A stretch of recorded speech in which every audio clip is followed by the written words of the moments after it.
Hello and welcome to another episode of Project Sanity. It's September 1st, 2016, and we have a great show for you today. We're going to be speaking with a candidate for Superintendent of Public Schools in Washington State, Chris Reykdal. We had Aaron Jones on last week, his opponent, and we are going to be covering, we had Dave in California meet up with Jill Stein, so we've got some great coverage of that event. We're also going to be speaking with a guest from the Dakota Pipeline protests, and we're going to get some more information about what's been going on down there.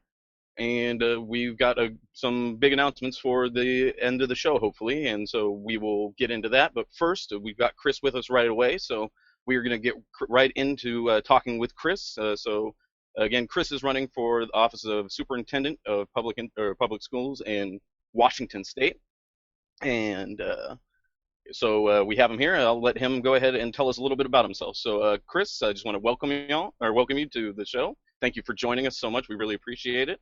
And just tell us a little bit about yourself, if you would.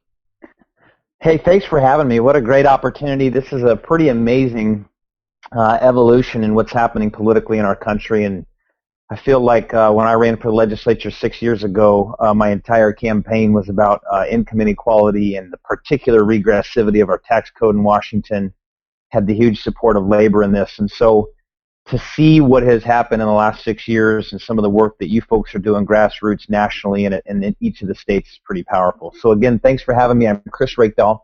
I'm leaving my House seat in the Washington State Legislature to run for Superintendent of Public Schools, as you heard. The role is pretty straightforward. Our state sends all of the money to our schools through an office that I'm seeking, the superintendent's office, and then out to our local 295 school districts. So there's an enormous need there for financial competency and all that stuff, but also setting policies so that there's equity in our schools, so that districts are getting equal resources, but beyond equal, they're getting resources. And one of the things that I think is emerging in our state is that, ironically, more money is following wealthy communities than it is the communities most in need. And so we've got big issues in our state, as do others. Our tax code magnifies it unbelievably. We have the most regressive tax code in the country. We're heavily reliant on sales tax and a business and occupation tax. So if you're a Washington resident, you're very wealthy, you pay less than 3% of your disposable income in taxes because we have no income tax at all or capital gains tax. If you're very low income, if you're a recent immigrant, if you're a struggling family, you pay closer to 16 or 17% taxes in our state. So our entire education system is built on the wrong basis. The people who need the most resources get the least, but they're paying the most into the system. So that's a huge challenge for us, and it's part of the reason I ran. I was born and raised in our state. I went to public schools my whole life. I'm the youngest of 8 kids. We grew up on public assistance. And candidly, it was pretty tough. My oldest 6 siblings spent some time in the foster care system. So I have this real sense that there's a purpose for government to wrap around vulnerable families, and then it's public education that really can lift families out of poverty and give people the opportunity. And that's what broke the cycle for me. That's what gave me the shot that I've had. And so I went on to be a teacher and a school board member. And for the last 14 years, I've been with our community and technical college system. It doesn't get a lot of credit, but they are the workhorse of higher education in our state, and it's a pretty amazing system. So thanks again for having me. I know we'll get into some issues here. That's a little bit about me, but you guys are doing incredible work, and thanks a lot. Oh, absolutely. We're, again, thankful to have you on, and that's an interesting story, and I appreciate you sharing with us a little bit of background about yourself. And so one of the questions, and you kind of touched on it a little bit in there, and I just wanted to have you expand on it a little bit, is you mentioned the financial competency aspect of it. What roles do you see the superintendent position playing in the education system in our state, and what kind of, and where do you plan on taking it, I suppose? Yeah, so we can't get to the kind of equity that we need in this state unless we have a really honest conversation about the way we fund our schools. And in Washington State, as some of you know who are online here, we are increasingly dependent on local property taxes. So very wealthy communities pay very low tax rates, but they generate a lot of money per child, and they have incredible opportunities. If you're a rural Washingtonian, or you live in a property poor community, you have very high tax rates, but you don't generate very much money per child, And so that fundamentally creates inequity. You talk about the need for before school programs, after school programs, interventions, family outreach coordinators, all of the stuff we're trying to do with opportunity gaps in race and the LGBTQ community and low-income communities and our tribal communities. All of that opportunity hinges upon getting this revenue question and this finance question right. And we just have a long ways to go. So I've said that at OSPI, given my background in finance, I want to change the conversation. And I want to deliver a bipartisan approach to this thing to the legislature as a starting point so that they feel like somebody in the constitutional office of OSPI is trying to get to a solution here that's more equitable by geography and by poverty status in our communities. I think I have the background to do that. I'm committed to delivering that plan. It won't be the plan that passes in the end. Partisan politics will be partisan politics, and they'll work on it in the legislature. But I just think we're beyond the era where we all complain about it not working, but then not offering up solution, and I intend to deliver a plan to them if I'm elected. That's an excellent answer. I do wonder, I know the economic aspect of it, and you say that basically the reality of the situation is that we don't have a solution immediately on the horizon that's going to get passed through the partisan legislature. So with knowing that we're only going to be able to address part of that issue, there's also other aspects to the separation in the economics and the education that people are receiving. So with the quality of the educators and the experience of the educators in the different districts and how that plays a role, I'd wonder does your plan address some of those aspects of it? Yeah, that's excellent. So when you dive into this thing, as you just indicated, not only is there an injustice in the tax code and the way we send the money out by district, but we don't have the money necessarily following the greatest need.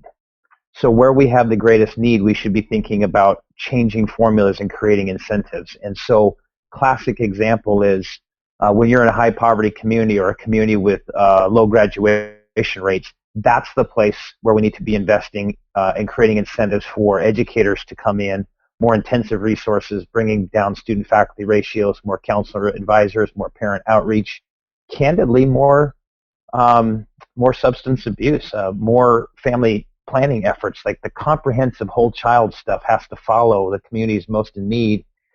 And so my plan does include that. It's not going to be comfortable for some folks because instead of just rolling out the money based on every single kid who walks through a school door with a backpack, you will see money being driven out to communities that need it the most. I had a role to play this last session in passing what we call our EOG bill, Equal Opportunity Gap bill. It's been years and years in the making.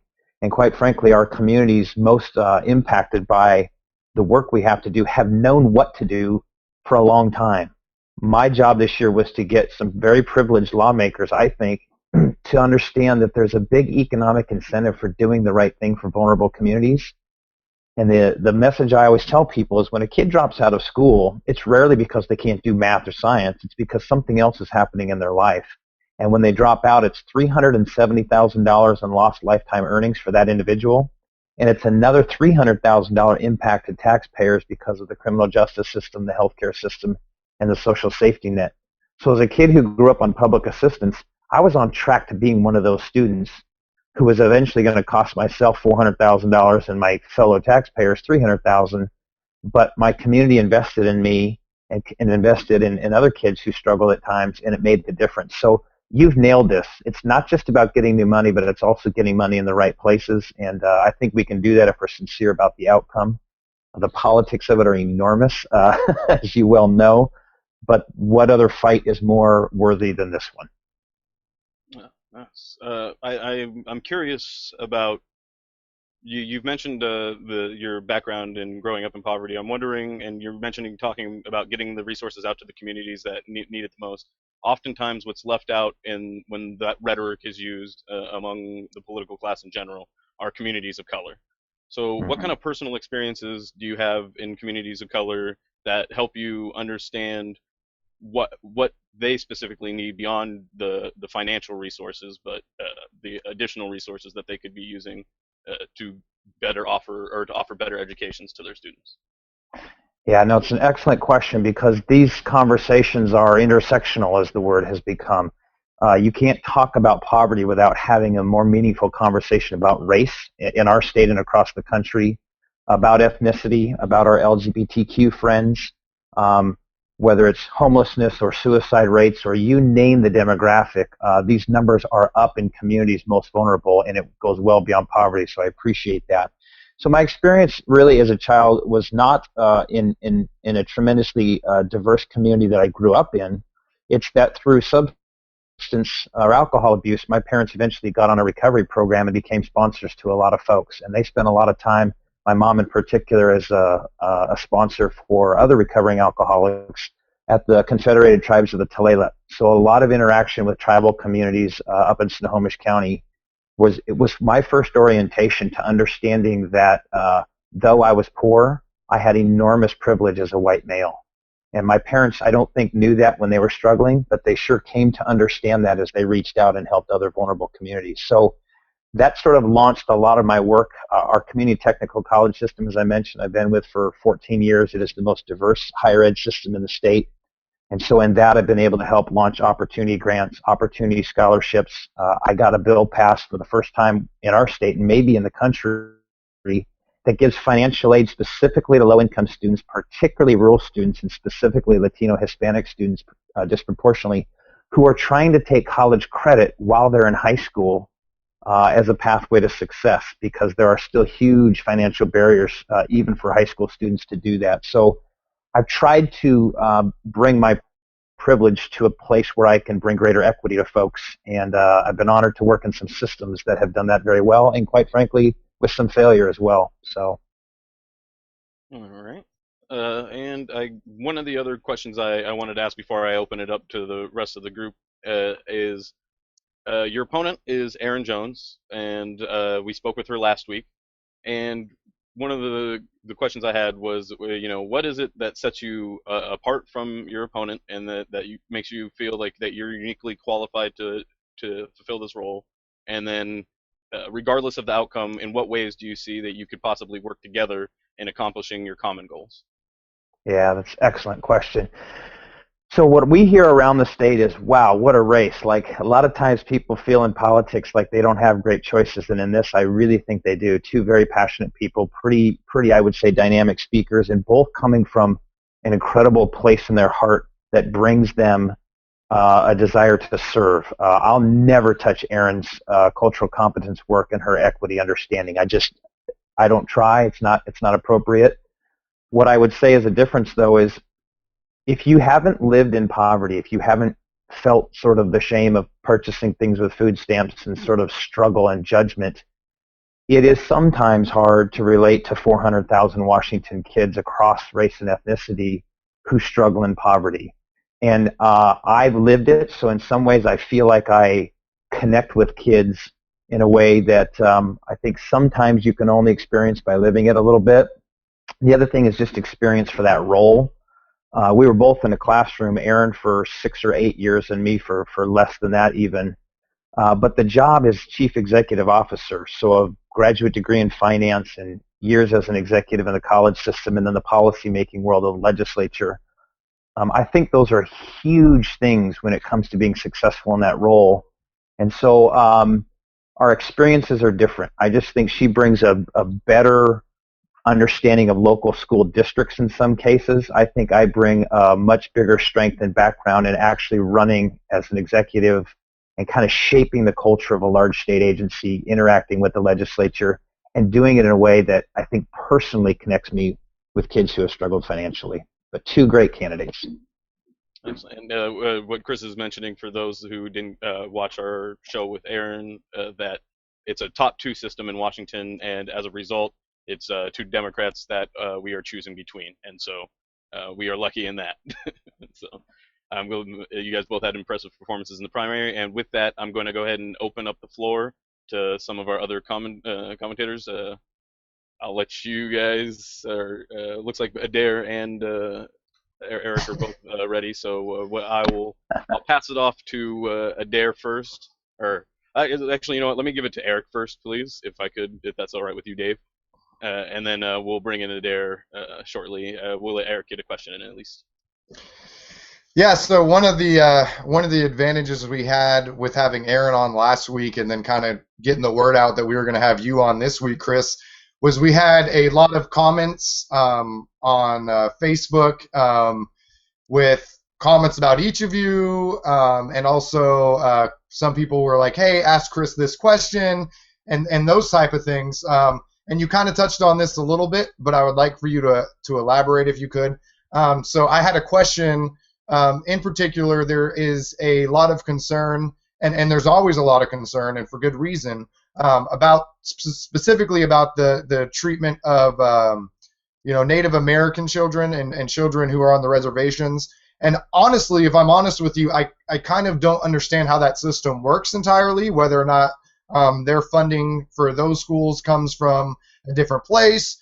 So I was wondering if you could explain how we can better serve those students, and then also even give us a little background on how the funding for those students work, whether or not they're going to the same public schools.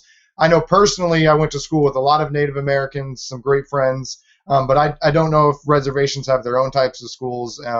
So basically, how do you think we can help Native Americans in general? Because I feel like a lot of times when we talk about underserved communities, we don't. A lot of people don't associate Native Americans, or as Dave likes to say, and I like it a lot, original Americans. How we can better serve those communities. Yeah, what a great question. So let's start with the financing because it's fairly simple. Most of the tribal students in our state are going to area and community schools established by regular traditional public school systems, elected school boards. They just happen to be in the same geography, so they attend their area schools. And the money goes to that school based on student population. As more students show up, the district gets more money. Our state does allow tribal compact schools. So our state is one that our school districts can form their own tribal schools on reservation lands or in Indian country that primarily serves the tribal community. Some of our reservations have done that. Some of our tribes have done that. Most of them have not yet, but I think they're all sort of trying to figure out, does the economics of that work? Is it the right thing for our students? Can we get the faculty and staff that we need? So I think these are enormously successful when they're done well. One of the policy implications here is that they want to make sure that when they go out and recruit teachers that they can get just absolutely incredible talent. So they want to make sure that the pension system comes over with a teacher who leaves the traditional system for a tribal compact school, that the healthcare systems are adequate. These are enormous if we're going to create the equity that's necessary. I'll also say that this is a group still in the shadows, and I think it's horrific because, as you have indicated in your question, these are our native communities who were here literally tens of thousands of years before white populations came here, and we know the historical implications of oppression and the reservation system when it was done very, very poorly, some failures by the federal government. So to this day, there's about a 30 or 35% lower graduation rate amongst our students in tribal communities than our Caucasian students, Native American or Asian students, or even African American and Latinx students.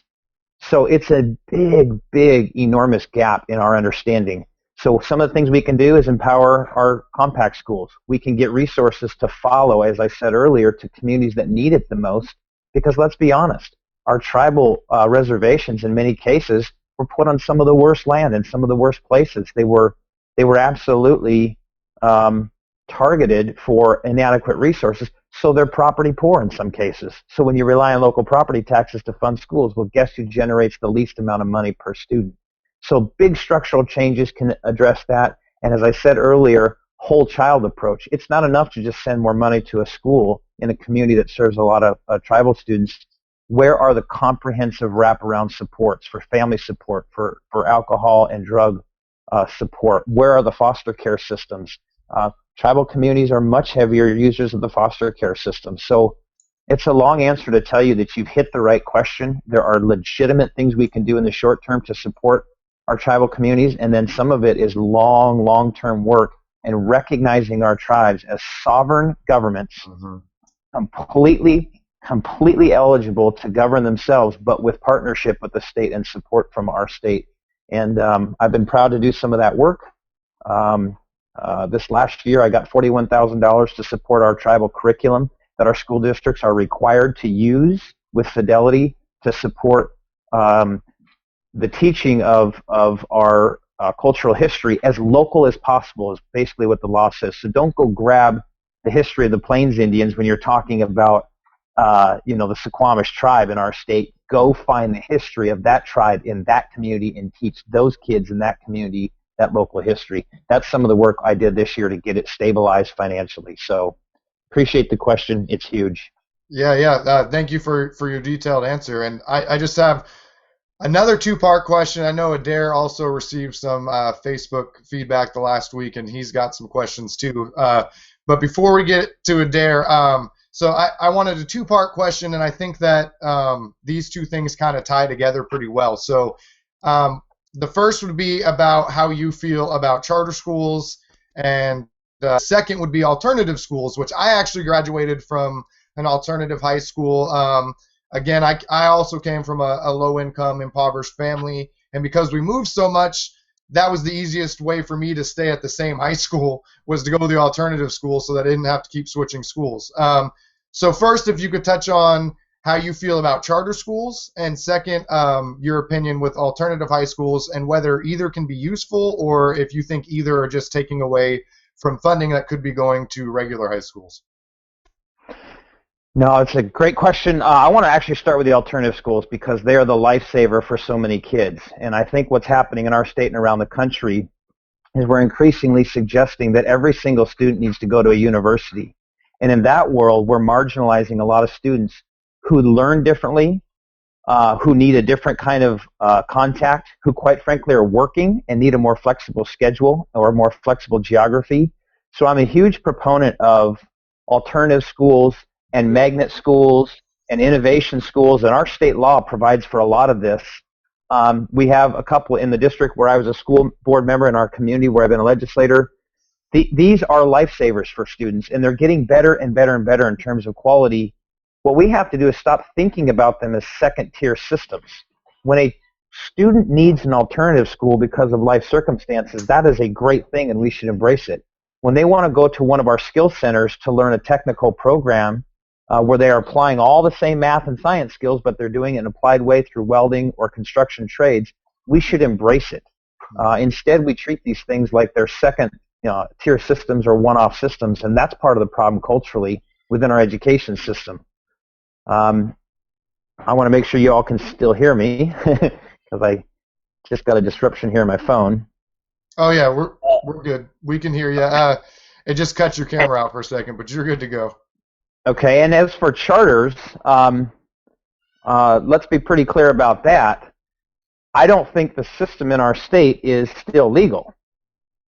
So what I've been trying to make pretty clear to folks is that if you want innovative schools, they quite frankly have to run through a school board. You need an accountability system through a local school board. The way our law runs today is that an unelected board approves a charter and an unelected board runs the charter. It is very much a private system, no matter what labels we use. It's a private system using public taxpayer money, and I don't personally think it's legal in our state. We have a common schools requirement that essentially says you need an elected school board in that process, or an elected body, so that the voters and the taxpayers have a butt to kick if something goes wrong. So I'm not a supporter. I gave the closing speech this year in opposition to the charter school bill. I know why people want them, but the data is not very clear that they're more effective. And the data is really clear that when it's gone poorly in other states and in other places, taxpayers lost out on a lot of accountability. The NAACP has recently asked for a moratorium nationally on charter schools. I think that's powerful. The National Labor Relations Board just this week said, listen, these are not public schools. We're going to treat them like private employers for the purposes of collective bargaining. So we got a big conversation to have in this country, and I don't want to vilify the parents or the kids who are a part of this, but I want to continue to raise questions about the privatization of vital public services like schools or the prison system or our natural resources or our highways, because we're losing the taxpayer accountability in this by our constant thirst for profit. And it's causing communities who are already very marginalized to be more marginalized and to get less resources. So as somebody who has opposed every single trade agreement where I could from the power places I've been, which certainly isn't Congress, but as a legislator and as a citizen, and I do oppose TPP, by the way, aggressively, this is all connected. All of this is connected. All of this is about trying to take a system that used to be designed to serve citizens and make it a system that is first and foremost about profit and capital markets. And then if it serves people along the way, well, then those folks are okay with it. But they are driving to a very different answer than the question. The question should be, how do we serve students effectively? But they're asking the question, how do we turn all these things into private market opportunities? And I think it's the wrong question. And charters begin to go down that route, which is why I'm extremely skeptical, even though I understand why some parents want them. Yeah, I had no idea that they did put out that notice against charter schools. That's interesting to hear. So thanks for bringing that to light. So I just have one follow-up question from a comment that I got from someone watching the video when we were talking about how to better serve Native American students, and he said he wanted to know about allowing them to practice their own cultural traditions within the school districts, and your opinion on that and how we can allow that. Yeah, because again, they're sovereigns, and I really believe that they deserve the dignity and respect of a sovereign nation, which is that they can choose to run their school system, particularly when they become compact schools, in the way that they want. So including language, including culture, including religious ceremony. Now, I would not say the same thing for our regular public schools because I believe so deeply in separation of church and state. But in the case of our tribal communities, these are sovereigns. We have to respect the fact that they effectively act as their own nations, and therefore they get to write their own rules. And of course, we have a shared obligation to have students meet standard and all that, and I know they will. So they deserve the dignity of their own culture in their own schools. Sorry, I had myself on mute. I was trying to make sure nobody could hear me, I guess. Just kidding. So I've had the floor for a second now, so I do have some more questions, but Adair's been sitting there, having to sit there quiet for the last half hour, and Adair's not used to being quiet. So I think if Dave's ready to get Adair on to ask some questions, we can switch over to him. I'm sure everybody's tired of seeing my mug anyway. There you are, Adair. Hey, folks. And hi, Chris. It's nice to meet you. I've had the opportunity to meet Aaron earlier, but I want to read a couple of statistics really quick. One especially poignant to me as it's from the year I graduated. So that you know, I'm from South Tacoma. I went to Oakwood Elementary School, Lockburn, and then Baker Middle Schools, Mount Tahoma High School. The first word that comes to mind for a lot of people when they hear Tacoma Public High Schools is dropout factories. And here's a good statistic to back that up. The graduation rate for Tacoma, class of 2010, the year I graduated high school, was 55.3%. And in one of the only areas where you have a majority of students of color in classes that were illegal, even from my teacher saying, hey, we've got 40 kids in a math class, this is unsustainable.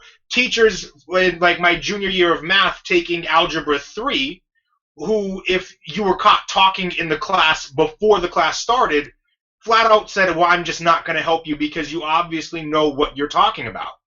And this wasn't just in the junior level of math. Freshman year taking algebra, I told one of my counselors, well, I had such and such teacher for math, and the response I got was, oh, I'm really sorry you had that, because that teacher played solitaire as opposed to teaching math. Now, to jump to, I believe this is for the class of 2015, we've jumped up to 82.6% for the same school district, the same schools, with this idea that we're going to make sure kids get to college. For example, nobody told me what Pell Grant was until the last semester of my senior year of high school. My AP Gov teacher had to tell me. And just to bring up some more stats, because you talked about your work with community colleges, Tacoma Community College, the one where a lot of people that I know from high school went to right after graduating, if they managed to, has a full-time retention rate of 62%, with a graduation rate at 27% and a transfer out rate at 20%. So they're graduating and transferring out less than half of their students. Not by much, but less than half. But I feel that's a gap that has to be picked up, because these are the places that students of color in particular are being served. So I have a two-part question for you.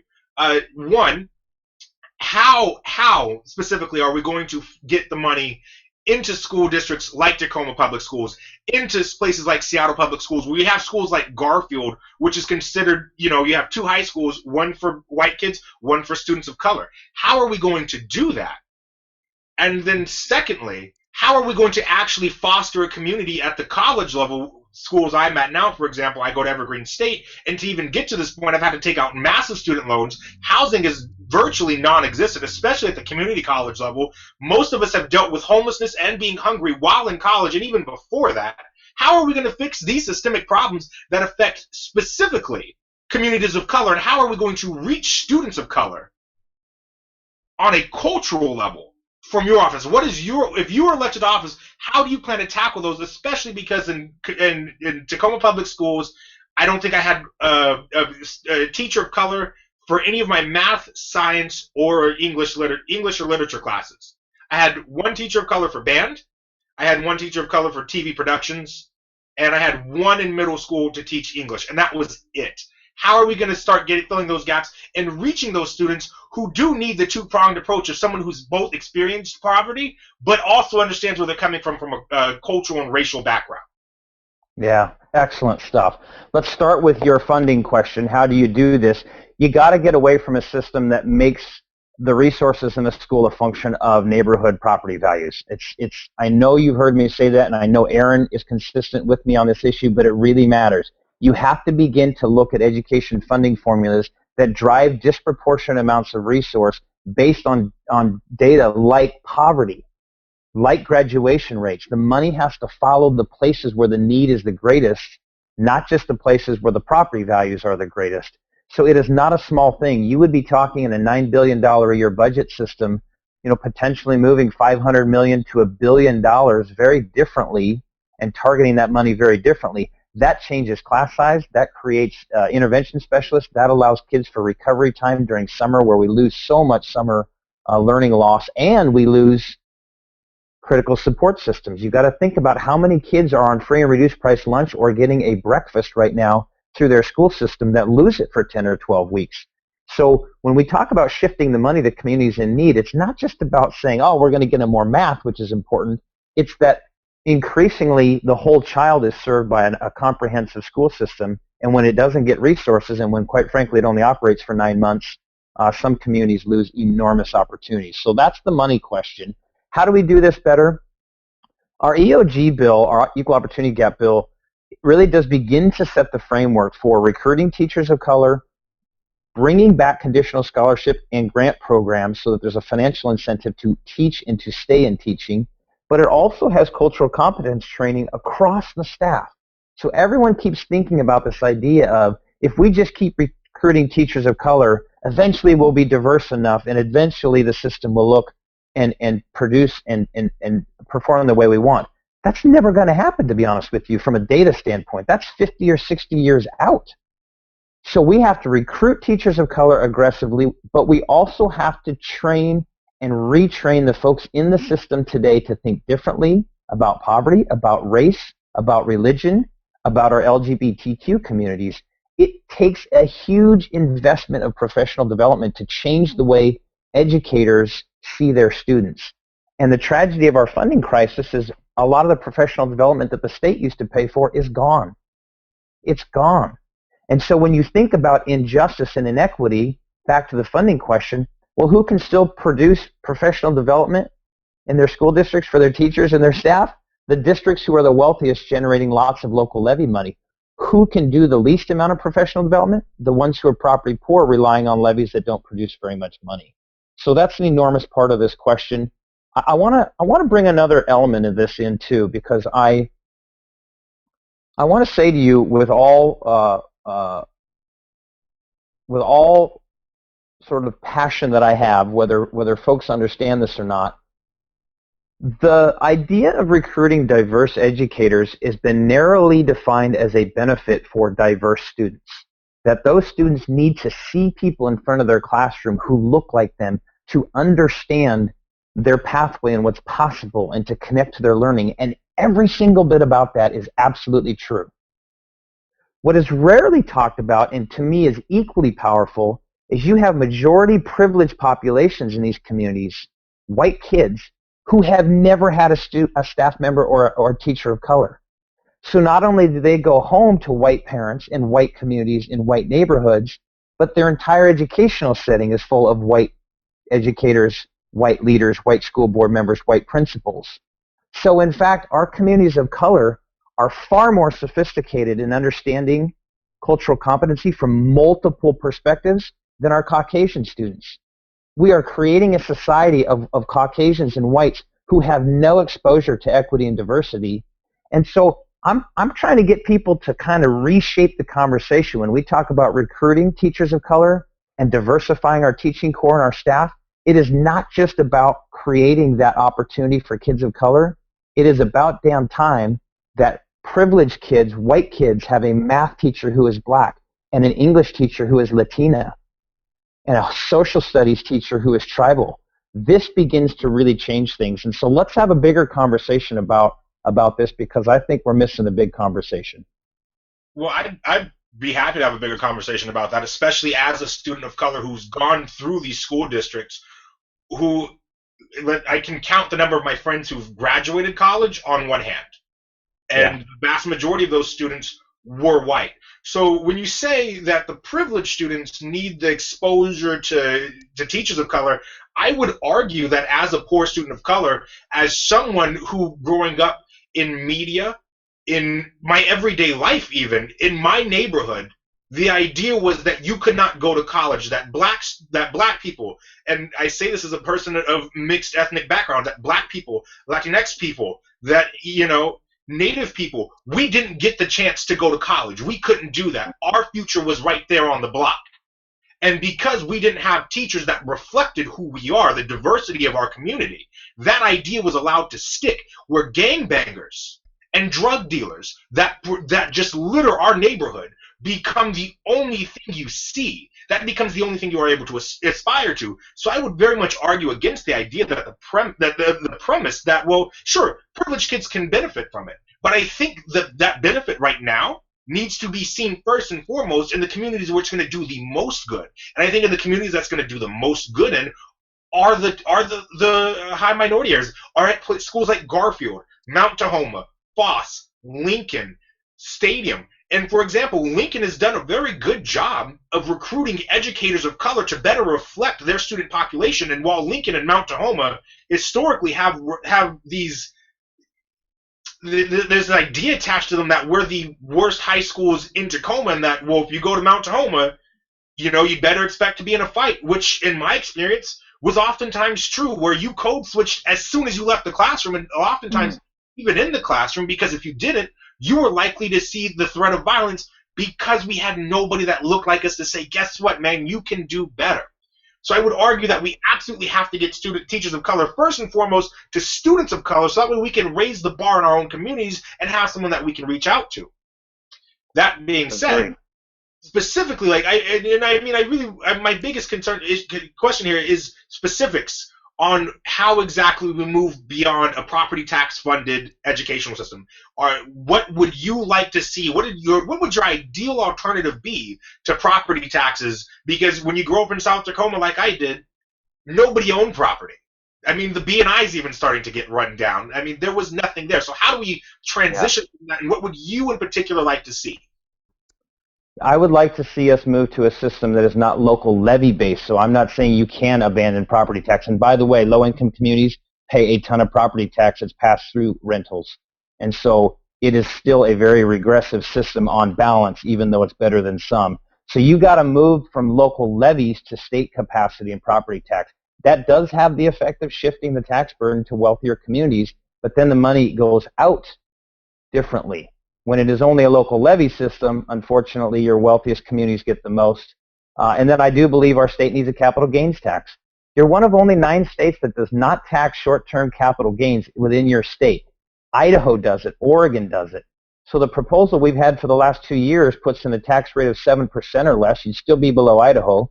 You generate $1.5 billion a year. Less than 2% of Washingtonians would pay it. It's not on your income. It's not on your house. It's not on your farm. It's not on your retirement. It is literally the buying and selling of stocks and bonds. And if you were practically anywhere else in the United States, you would pay something. I think it's reasonable. It begins to move our state to a more progressive place. And so by shifting local levies to state property tax and adding a capital gains, we can get that $3.5 to $4 billion that is necessary to fully fund basic education. There's going to be more needed beyond that, but that is a practical solution to solve real problems today. And Adair, those were some excellent questions. I did want to kind of build off a little bit of what all of you talked about, and one of the things that came to my mind is regarding the diversity among staff members, and what comes to my mind as well is the need for diversity among the students. And so, as you're probably aware, that since the 60s in desegregation of schools, that there's been resegregating of schools going on in a variety of states, some worse than others, but Washington hasn't completely escaped that. There are some schools that are extremely heavily people of color, and the disproportionate realities of what that education looks like follows what you would expect economically. And what kind of solutions do we have to give people that kind of economic diversity in their classroom, so that they're not just surrounded with people on similar economics and similar economic situations as themselves, and without necessarily putting less wealthy kids in places where they would get ostracized for their lack of wealth. So you do it in a proportional way, or in such a way that it doesn't result in the students suffering as a result. So that is one of the most complicated questions I've heard, and it's a good one because it gets into huge issues like housing policy. I'm moving, guys, because I lost I'm about ready to lose my battery here, so hopefully you can still catch me here. So what can OSPI do about it, I think, is the question. What is the role of the state superintendent in this? And so part of that is really disaggregating the data and helping folks understand exactly what you've just identified. Understanding that we don't give kids a lot of choice. We don't give parents and communities a lot of choice about their schools. Even within their school district, they oftentimes cannot move to create a better opportunity or a more equitable system. So we should be looking at that. We should ask ourselves, what does that look like when we create schools that give kids opportunity that, as you say, diversify economically students within a classroom and within a district? And then what's wrong with more mobility between districts? So before I would contemplate starting a charter school, for example, I would ask myself, why aren't we giving kids more opportunity to move within a district and between a district to go find what they believe is a better educational path for them that also has the benefit of creating more diversity within our classrooms and within our districts? I find it interesting that the voter numbers of charter schools, the highest turnout and the highest yes vote, came from communities that don't have charter schools. But we're very, very anxious to get them established in South King County. We have a big conversation we need to have here about this, and it's not happening, quite frankly, and I think your question gets at it. And I'm really glad that you brought up the voter turnout, because that actually has a lot to do with one of the questions I had to do. It builds off of both what Adair said about preparing students for college. And I know the vast majority of the people that I know from my school that went on to college, most of them managed to get to a community college, and then when even they got there, they were either like 3.0 or better students, but they weren't meeting the basic requirements to get into college level math and English. So the school told them that they were getting a good education, that they were performing well, but then they get to a college situation, and the college is telling them, actually, you're not even where you're supposed to be after you finish high school. And you're going to also be sharing a classroom with 16-year-olds who have already learned that stuff that you weren't taught. And you're going to get a firsthand experience about how the education system has served you differently than this other group of students. And then the other part of that is, with voter participation, we had about 1 million people, a little over, vote in the superintendent race, and we'll probably expect several million people to participate in our November election, but several million more people aren't going to engage in the process. And I think a lot of that has to do with the role that our educational system plays in informing us about our civic duties, responsibilities, and opportunities. And so what role do you see the superintendent being able to address kind of both sides of those, making sure that students in these underperforming schools aren't getting told that they're passing, that they should be ready for college, and then showing up at college and they're woefully unprepared and having to take additional loans out to pay for classes that aren't even actually college level, and then getting people involved politically so that it's not just the people that want the charter schools in King County showing up at 80-90% of people that are making over $100,000, and people making under $20,000 are showing up at rates of 10, 15, 20, 30%. What role can the superintendent bend the educational curve to address those kinds of issues? So let's start with your first question about remediation. So I've been very honored in the last 5 or 6 years to work on a project both in the college system and as a legislator that is first in the nation. We are the first state in the country to finally adopt an agreement between our college system and our high schools that says rather than the high school continuing to produce classes for students that get them graduated but somehow don't meet college entrance requirements and don't get them over placement tests, let's co-develop courses. These are in math and English language arts, and I think eventually will be in science, where high school instructors are meeting with college instructors. They are writing these courses. They're called Bridge to College courses. And our colleges have agreed that if the students will take those in their senior year and pass them, they will not only avoid a placement test in college, they will avoid remedial courses. You have highlighted the biggest sort of failure of our system is that we continue to tell kids, hey, you're graduated from high school, but you're still not college ready. And it's costing about $70 million a year in our state that we spend on remediation. I would argue about half of that is young people, traditional college-going students that we can avoid with these courses. There's another big chunk of it that's returning adults, 35 and 40-year-olds who have been displaced in manufacturing because of horrible trade agreements that come back to us, and they do need some remediation. They've been out of school for a while. They need a little bit of help. So we'll never totally get rid of the problem, but you've identified one of the great injustices of our system, and we are actually a state finally leading in that. We're bringing that to hundreds of high schools around the state. We've got about 6,000 or 7,000 students in those courses. And we're finally starting to see the benefit of that because kids are graduating not only, with their high school diploma, but then they're walking into a college and the college is saying, hey, no placement test, no remediation, you're straight into college. That's saving them financial aid. It's getting them through quicker. Community colleges are open door institutions, and so a lot of people criticize their graduation rates. It's because we have, 55-year-olds who haven't been in school for 25 years who are not there to get an associate degree, but to get a technical course and then get back into the workforce. And so I'm always very leery of graduation statistics in community colleges nationally because in many cases that's only a subset of their students. In our state, only 40% of the enrollments are students intending to get associate degrees or transfer. Better than 60% of the students who are there are not there for that purpose. And so your point is well made. The earlier gentleman with his data, we've got to be really, really careful because we vilify a lot of kids who go to community college and a lot of students.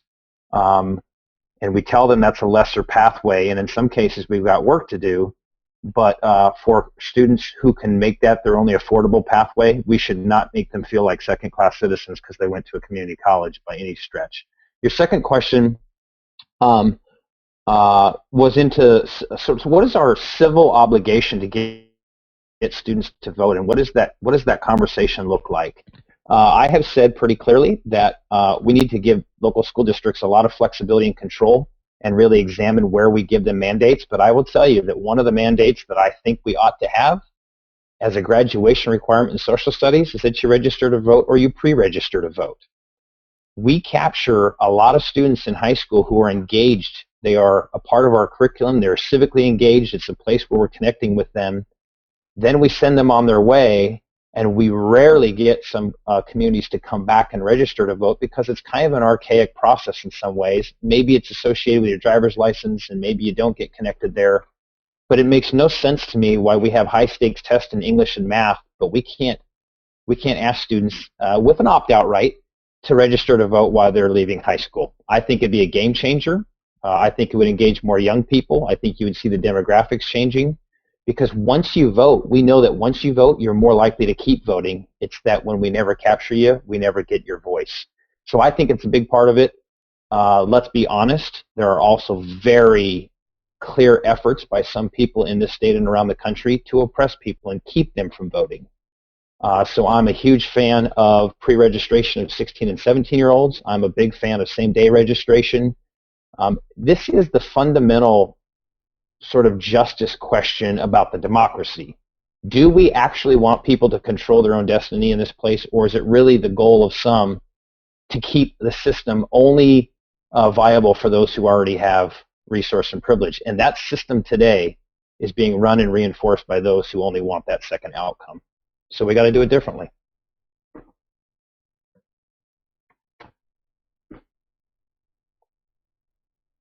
Let me unmute myself here. Looks like Adair had another additional question he wanted to follow up with, so I'll let him get back in here, and then we'll go. Yes. So you just mentioned that you want to be careful about using graduation rates from community colleges, and that's fine.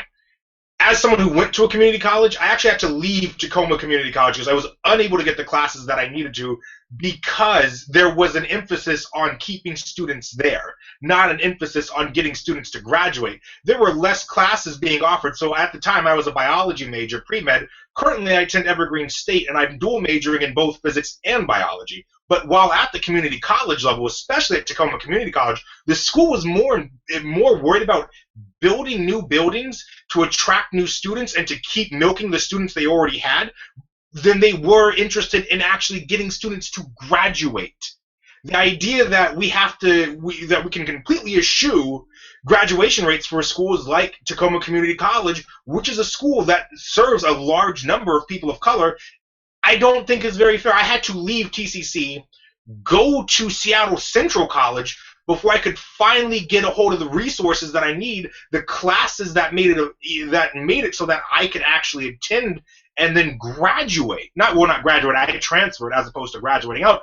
Transfer to a 4-year institution, and even then, when I was looking at transferring, schools like UW, even UW-T and UW-Bothell, Wazoo, Eastern, Western, Central, there were students with incredibly high GPAs. I'm talking in the 3.5s, close to 4.0s, who were not getting into these schools because it was just too much. There was such a burden. So, my question here is, how do we hold community colleges accountable for the fact that they seem to be more interested in milking the students for every dime that they're good for? This is going to be 3 parts. Secondly, because we now have these bridge to college classes, how do we help those students, such as myself? I'm still at Evergreen State. I just transferred there last year and I got accepted in August. How do you help students like myself who are worried about was my financial aid going to last me through the time that I needed to get a bachelor's of science. Personally, I'm getting a BA, BS, but still, a lot of us are worried about, my financial aid is going to run out. A lot of us rely on that in order to be able to have to get housing. So how are we going to solve those 2 issues? And then thirdly, how are we going to improve community college? How are we going to make it so that it's not this factory of stagnation? Students that go to community college are absolutely bright and absolutely have the right to the best education they can get from there. And as someone who's experienced that, at least here in Washington State, I don't feel that's currently being served to us. So how would you fix that? And importantly, I just want to add with Adair that I know at Pierce College there was also issues of them basically tailoring their class offerings to get the right amount of running start students as to not overserve them and start to cut down on the budget that they get from the state and otherwise for their running start students. And then also about closing certain important programs because they weren't as profitable for the community college. And I could have to dig up the reports, but reports in the school paper about the teachers being of the position that they were basically threatening them that if they didn't go quietly, that they would force their resignations essentially by cutting their programs. And so that if they didn't get on board with restructuring the programs as to be more profitable as opposed to being more to serve the community. So I just had to add that in. And then you'll have as much time as you're willing to stick with us to answer that. So Okay. I know that was a lot. So there's a lot there, guys, and I hope I remember all the questions here. But I do want to say on the front end that the superintendent's office does not have jurisdiction over community and technical colleges. And so these are critical. I'm going to answer them to the best of my ability based on my experience in that system and how they connect. But you do have a state board for community and technical colleges that is in charge of that system, that policy, that money. But let's start with accountability for the college system. Part of this is getting the relationship right with K-12 through bridge courses, as we talked about, ensuring that financial aid is viable. We have the largest state need grant program in the country, but there's never enough we can do to help students get financial aid resources that last in the duration of their program, and particularly honoring the fact that when colleges and universities don't make capacity for students to complete their program on time because they won't provide the course offerings, that's not the fault of the student. When they hang out for a while and get a job part-time until the class pops up in the spring. We've got to make the pathways viable. The other thing I would say to Adair's first question, which I think is really powerful, what he's hit on accountability, is we're also one of the first college systems in the country in the last couple of years to finally move dollars from just funding inputs to funding performance. So our college system now has 5% of their money that they do not get unless they get students through that first math class, unless they get them through the first 15 credits, unless they get them a graduation or a degree or a transfer. And so we have slowly moved that system to an incentive-based system where we're taking care of the student is a bigger financial benefit, as you say, than sort of keeping students for as long as you can and getting as much tuition as you can. It's not a perfect system. It's got its own risks, but I think it's moving in the right direction. And I'd like to see all of our education systems at least contemplate some movement towards incentives, not punishing systems. Colorado tried that. It was a disaster. Florida tried that. It was bad. But actual incentive dollars on top of basic education as districts perform well and as colleges perform well, and then let them bargain it locally. I'm a huge fan of local collective bargaining, but let's figure out incentive systems so that the student comes first and not the business model. And I think that's what Adair was getting at. Adair, will you quickly restate your second question? Because that's really, your first one was on a kind of accountability of the colleges. What was your second one? The second one is how do we reach the students such as myself who have been attending college for a number of years who are afraid our financial aid will run out because when we attended community college, we were unable to get the classes that we need based on the specific time or a lack of preparation that we got in high school, though we were told we would be ready for college after. Yeah, I'd like to see our state move to a system that does not cap students by credits or time, but includes this variable of whether or not they could get the courses that they wanted, and create some accommodation for transfer. We have a good transfer system. We transfer something like 17,000 students a year. It's not perfect, though.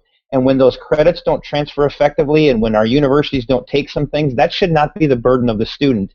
The financial aid should continue to flow to get them graduated on their path. So there are real policy moves there. Again, OSPI won't lead on that necessarily, but when you think about a whole child from birth to employment, I think it's a conversation that I get to have a little bit if I get there because I've been in that system. And I've seen it fail at times, and I've seen it succeed at times. So I think it's powerful. Yeah, I think we'll definitely need the OSPI's voice in that conversation because they're going to, like, just with the bridge classes, they're going to be playing an important role in bridging the educational experience for those students so that we can help prevent the types of situations that Adair was mentioning in community college by making sure that they're prepared for their classes when they first get to college, and that the colleges are offering the schedules that are needed in order to fulfill the students' needs, not just to make the best bottom line or to fund the things that they're attempting to fund. And so with that, I just want to give you, we have our next guest coming up shortly, so I just want to give you an opportunity to go ahead and I want to thank you first for joining us, and then I just want, and answering all of our questions, you did great, and I'm really actually pretty excited about this race in that I feel like that this is how I would like more races to be, where I'm deciding about on which levels I relate more and on which things I think are more important, but that it's large amounts of agreement on the goals and where we need to go. And so I look forward to having both you and Aaron back later in the race, and hopefully one of you as superintendent and the other one as working closely together on really accomplishing these goals, because there's so much overlap. I wouldn't want the race to end up sending you guys in different directions, and because I really think it's really important. So hopefully that we're able to get all that together. And so go ahead and say your parting words for our viewers, and thank you again. Hey, thanks again for the opportunity. It's incredible. This is sort of changing the game both in politics and education and social justice, and you guys are kind of leading the edge a little bit on this. I'm very proud that so much of this is centered in Washington State. My parting words are only that, as you indicated, there's two pretty, I think, hardworking and passionate people in this race, and I think voters have a really good choice. I have deficiencies that I will have to constantly work on, and should I get there, and hire folks that create a more complete team. But I also think that the role is really as chief executive officer. You got to know finance. You got to know the legislative strategy process. You got to know how to empower school districts with enough pressure to get student results and to get them to examine the gaps in our system, but with enough flexibility to let, Yakima be Yakima and Seattle be Seattle and Vancouver be Vancouver. They have different industries, different needs, different students. And so that's sort of the balance that I think I bring. As a kid who grew up in the state and attended public schools, I've touched the system, I've taught in the system, I've been a board member in the system. I've created policies that I think are really inclusive and targeted at populations who need financial assistance and who need support and are often marginalized and sometimes without voice. I've worked extremely well with our student associations to try to lift up their voice, both from a support system within the school, but financial aid in higher ed, and even, quite frankly, collective bargaining rights for our graduate students at the university level. So, I'm a born and raised progressive who just believes that we're a better state when we empower people and we focus on what our citizens need and not necessarily what our corporations need. We want great companies. I'm happy to have some great companies in the state, but increasingly this system is becoming a debate about which economic theory you propose in education, the privatization model or the public model, when the entire conversation ought to be what is best for students. How do we get students to achieve greater results? How do we support them better? And if those results, if that question is answered with private resources and private systems, then let's talk about it. But the first conversation should be about kids and not economic theories. And I unfortunately believe that this debate about charters and vouchers, privatizing our prison system, our highway system, our social safety net, it's all about an economic theory. And I think as progressives, we have a need to do something about this and bring light to this in a far bigger way than we have. Bernie did this. He gave us sort of that puff of air for a while. We have to sustain this at a national, state, and local level. And I'm glad to have brought those values to the race, win or lose. And should I win, you absolutely can count on some progressive values asking these hard questions. So thanks, guys. Thank you, Chris. I think Richard muted himself still. Yeah, I'm good at that. Yeah, I just wanted to thank you again, Chris, from all of us at Project Sanity, those behind the scenes as well. Very appreciative of your time and your thoughtful answers. And so thank you again for joining us. Look forward to seeing you. Keep up the great work, everybody. Thanks. Thank you. See you guys. Yeah, see ya. Excellent. All right, and so coming next, we're going to have Miguel from the pipeline, but first I just want to give Adair and Eric a brief opportunity to go ahead and respond and make sure that Dave's ready to queue up all our stuff as well. So go ahead, guys. Yeah, I thought he had good answers. One thing that I wanted to comment on is I liked his idea about diversity in schools in a whole, but I think that it's something to work on down the road. I would agree with Adair on that one, that we need to do it in communities of color first so that they can see those role models and can have people to look up to. And I think Adair hit the nail on the head when he said, that way they can look at them and say, I can be that too. I think that was the right idea there. But I also agree that in the future we need to diversify the teaching staff in general. But it does have to be done, in my opinion, in diverse communities so that there are those examples and role models and people that they can see. Yeah, that was just my input on that. I also think we're a little spoiled that we have two progressive candidates, not only two Democratic candidates, even though it's technically a nonpartisan position, but two very progressive candidates that lean progressive. It's more than just, they're not corporate Democrats, it's two progressive Democrats. So it feels like the total opposite of the national presidential race. Yeah. Where it's like, which one, where it's stabbed or hung or shot or whatever you want to, however you want to phrase it, versus it's like choosing which evil. This one, it's like, well, they're both great, It's just which one do I think is going to be more effective for the things that I think are most important. Right. But they're both on the same page as far as what things are on their important list. Right. And I mean, I think he gave some. I think he gave some good answers. I think we would heartily disagree, at least on the premise, as we talked about, as Eric just mentioned, the premise that white students need teachers of color. At least the way he was making it sound was right now, and I don't want to put those words in his mouth, but that's the way at least it came off to me as a student of color from these underserved areas. Like I said, the graduation statistics for Tacoma Public Schools in the year I graduated was 55.3%. Tacoma is the second largest city in Washington State, and we graduated barely half of our students. And a lot of that number of talking to teachers is that it was buoyed up by the people that came in as seniors.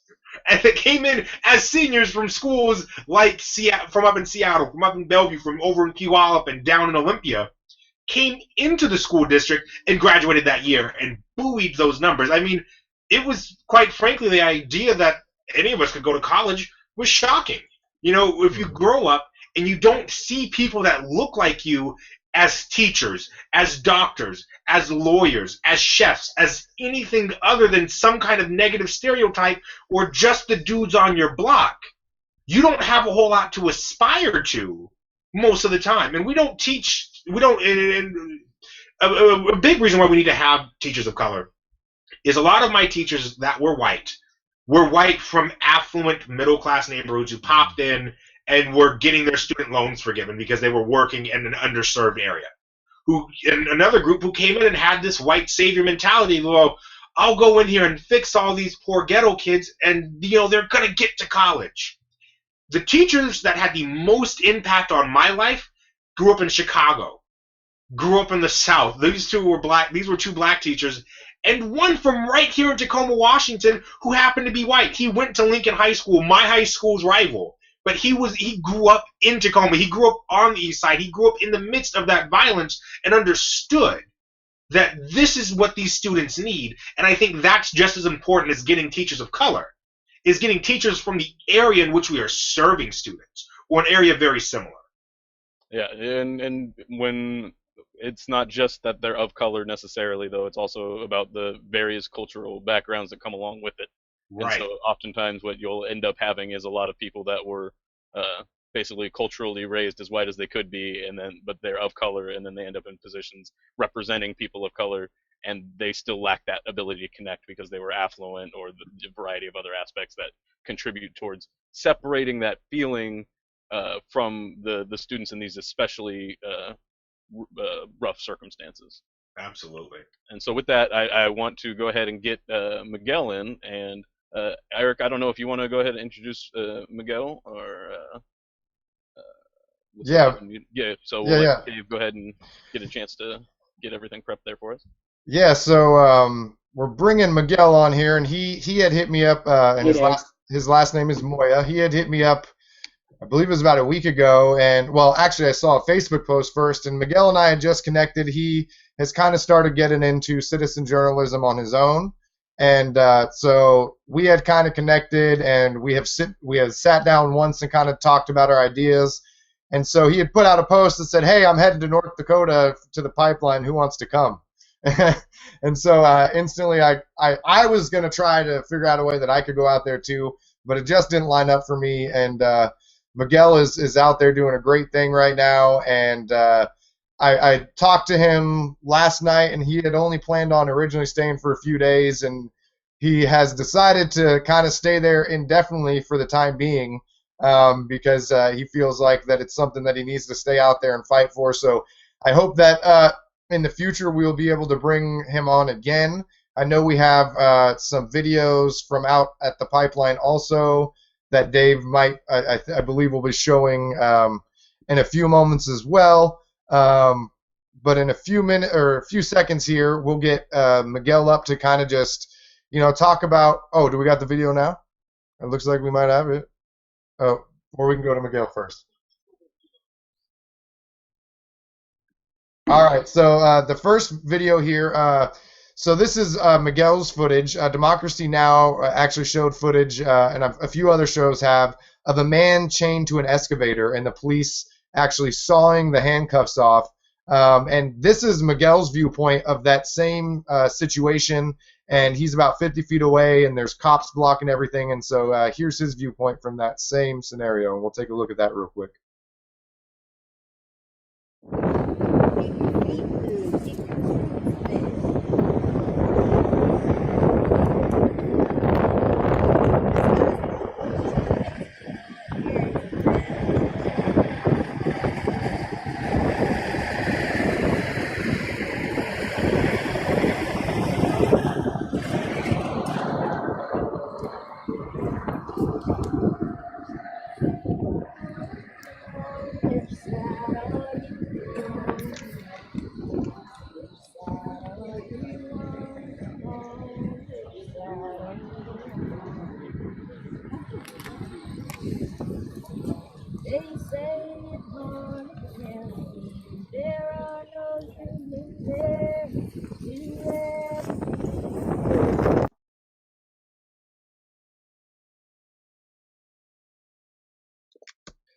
All right, so that was the video that Miguel took of the man chained to the excavator.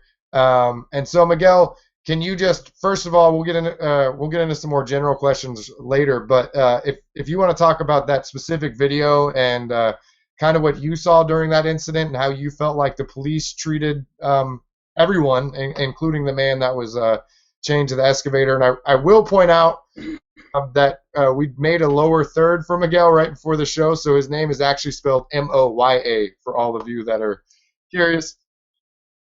All right, so Dave's a boss in the back room back there, so he's going to get it fixed for us. Can you hear me all right? But Miguel, yeah, if you want to go ahead and describe how that scene felt and the energy you felt and how the police treated everybody, just let us know. Well, I'll talk about as much as I have video to really back up my story, but I drove up yesterday to the site where I heard there was another kind of blockade direct action happening, and after a few different interactions with police who, some of them were helpful, guiding me towards where I was supposed to go. Some of them were kind of like diverting me in the wrong direction, actually. But I got to the site, and as always, the police were as kind of like politely interfering with me as they could, and so they did a pretty good job of trying to block my view of the direct action taking place, and so I had to try my best to kind of get around them. I'm not really sure what the law says, but when I showed up, it didn't really seem like anybody was really directly observing the person who was locked up. There was nobody really observing or protecting them there to do any accountability. There was no media nearby them for a while. And the police successfully really blocked off the media and all of the protesters for a long time, and so that was concerning. They also, they told me that I had to leave my car several hundred yards away from the area for my own safety, which I didn't really understand. I felt much less safe because of that, but I wasn't going to ask any questions. But yeah, if you have more specific questions, they gave me a little bit of attitude at some points, but you know how it is, I think, right? yeah, no, I definitely do. They definitely try to act like they're your friend, but it's very obvious that they are not 90% of the time. Yeah, I really don't know how legal it is for them to be blocking like the press. I feel like that's like a First Amendment free speech right, and it's for people's protection that we have cameras. So if they're not into that, it makes me concerned. But in any case, there's plenty else to talk about besides the cops. Yeah. So What made you decide to go out to the Dakota Pipeline? What made you wake up and go, let's go, I need to get out there, I need to cover this? Well, I've known for a long time that mainstream media is very dysfunctional, despite its shiny exterior. And really, I'm just at a place in my life where I'm able to make sacrifices and stuff like that. And I decided that, with other people as my heroes and examples, one guy in particular, this guy Michael Bautista, he's the guy who got the live stream footage of the Dallas sniper a couple months ago. But his bravery and presence at that scene was instrumental in informing the world about what happened there. And he was able to, basically do a very good deed in a very sudden and succinct way. I was just inspired by other people doing live streaming and stuff like that. I had the time, and I knew that I could give a good report back, probably better than what would come from mainstream media sources. My plan was to spend several days there and get to know people and really get like the larger context of what was going on. And really, just deeply connect instead of make a dollar off of a story, so to speak. I'm out here, I'm not getting paid or anything like that. I love native cultures of all kinds, indigenous cultures of all kinds, and feel very strongly about preserving culture on this planet everywhere, as well as protecting water. It just seemed like the right thing to do, so I went for it. It seemed it honestly, it felt like a risk coming out here. I drove out here by myself. This is easily the best decision I've made in my life, for sure. And I can talk about why, later. But I'm sure you have other questions too. That's why I went out here, though. Just felt called, Yeah, no, I admire your humbleness, and I really respect what you have done. I think it's amazing, and I remember when I called and talked to you, it blew me away the way that you just so sincerely and genuinely had told me, like, I really think I need to just stay out here more, so I'm going to be out here longer. When I called you last night, actually, and I was like, hey, how long are you going to be there? And you said, I decided I'm going to stay pretty much as long as I feel like I can help. And so I just want to say thank you for that, because what you're doing, fun. Yeah, is an amazing thing. And this is kind of a general question, so I apologize because we were talking about detailed questions. But if you could talk about just your experience as a whole while you're out there, the types of people you've been meeting, the overall feeling. Is it a feeling of hope? Is it a feeling of despair? What are the type of feelings that are going on out there? Well, the situation literally is that, many people have come together in an improvised way by the thousands to stop a pipeline project that will very, very likely poison millions of people.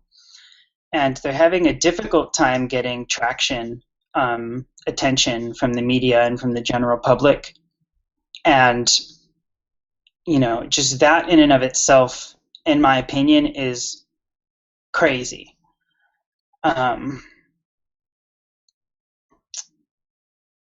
What would be what would be some ways that you think we could bring attention to what's going on out there? Do you think sharing videos is enough? Do you think we should be contacting our congressmen and stuff like that? What do you think would be the most help?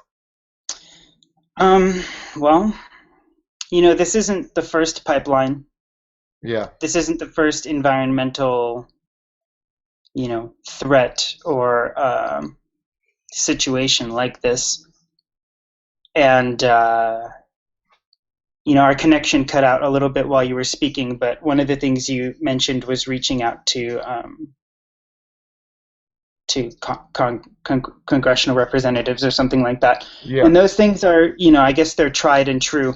But I believe in, and I don't really know necessarily what this means, I believe in creative approaches and experimental approaches. and that if you want results and progress that you have never seen, you have to do things that you've never done. So I'm trying my best to take different approaches with reporting. I'll be live streaming a lot from the big camp there, and trying to unify and organize the independent journalists who are there, living and camping there. And I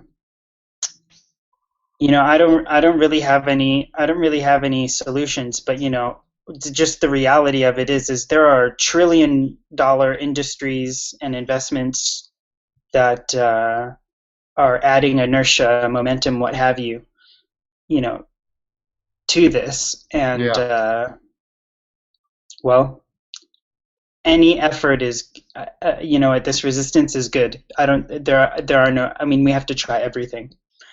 I think that might be true. So we talked earlier today about a couple things, and one thing we talked about was the possibility of some kind of general place to source videos from the protests and give kind of a platform that was a centralized location that people from the outside, here in Washington, out in New York City, wherever they may be, could possibly share the videos.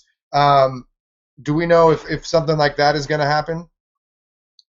Yeah, I just purchased the domain name half an hour ago or so, maybe an hour ago. It's called waterprotectornews.com. And after discussing it with a couple people, I was going to call it pipelineprotestnews.com, but the elders and the organizers, specifically like the Sioux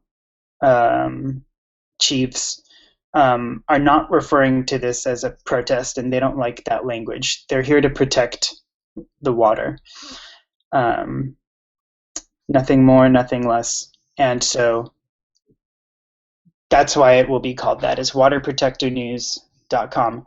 And there are other actions going on in other places to stop this pipeline. And so we'll be featuring news from other states, other actions as well, not just the North Dakota action here. Yeah, I actually would love. I have some footage from an action that took place in Olympia, and so I'll get with you later. I would love to get some of that footage on there as well. Awesome. That's awesome. Yeah, there's a good friend of mine. They're doing an involvement for water thing here in Washington around different areas, and so that's another thing that viewers should look out for. Really quick before we head out, a big thing that we're working on and is Miguel is going to hopefully bring footage from the Dakota pipeline to us the next few days, and we're going to try to get that all out so you guys can see what's going on there. And also the waterprotectornews.com, is that right? That's what it was? That's right. Mm. That's where we're going to try to get those videos up to, and hopefully we can have some of this exclusive content for you so that you guys can share it out and really raise awareness about this, because this is something, like Miguel has been saying, that there needs to be more attention brought to. And I like what you had mentioned about how, as like I brought this up earlier, Dave likes to say the original Americans, they don't see this as a protest. They see this as protecting their land, because as the government, the United States, has continuously tried to take their land. We took this from them in the beginning, and we gave them these little sections, and now we try to take over these little sections and pollute these little sections that we've given them, and it's just not fair, and we need to stand up for them. So I like that. I like that this is not an act of protest, this is an act of protect. And so thanks for really bringing that to light. We're going to be touching base with Miguel the next few days. I don't know if there's anything you'd like to say in closing besides goodbye, but thank you for working to protect the water and spread this news and knowledge. I'll do my best to always tell you only what's absolutely true. And thanks for having me on the show. I look forward to working together much more. Cool. Thanks, Miguel. We'll definitely be talking to you soon. Thank you so much, Miguel, for joining us. Appreciate it. Yeah, you're very welcome. Anytime. Take care. It was an excellent job there, Eric, and that's great to hear from Miguel. That was very informative and interesting, and I think as you mentioned, it is important to highlight that they see this as an action of protecting something that they see as both, intrinsically important to survival, but also as something that has a higher spiritual value and has even a very significant value to them beyond just the resource that we view it as. And I think it's easy for us to get caught up in the language that we typically use to describe these types of situations, with like using the word protest, when I think this is a very accurate example of protecting. Mhm. And so, with that, I think we should mention you've been watching Project Sanity either on projectsanity.org or Project Sanity's YouTube channel, or you've been watching us on the Benjamin Dixon channel. Either way, please hit the subscribe button. That's should be down there. Yeah, I think that's about where it's at. Over there, please click that, and thank you all that have shared or been contributing in chat. I noticed Adair's been talking a lot in chat there, and we haven't been following back or getting in touch with you guys as much as I'd usually like, but please stay engaged. Thank you so much for doing that. Benjamin will be on in just about a half hour, and with much more of the news headlines. Today we've been taking a look at some local educational race, the local educational race. We looked at the pipeline, and I think now we're going to go ahead and expand out a little bit to the national presidential race with some stuff that we've had from Jill Stein yesterday in California. If before we go to that, if Adair or Eric, you had anything else you wanted to mention about some of the previous stuff that we've covered before, while Dave gets the I think the indigenous, or do we want to start with the quick clip or the indigenous person's clip? I'll let Dave decide. All right. Oh, Dave. Well, so they don't know why we're laughing then, Dave. Right. That's right. Like crazy you look like crazy people. You're just cracking up. Yeah, I know. Yeah, I said. So the producer is talking to us, and you guys can't hear, but he made us laugh. I'll say it again. We're gonna go with the long tape, the long video, because I gotta pee.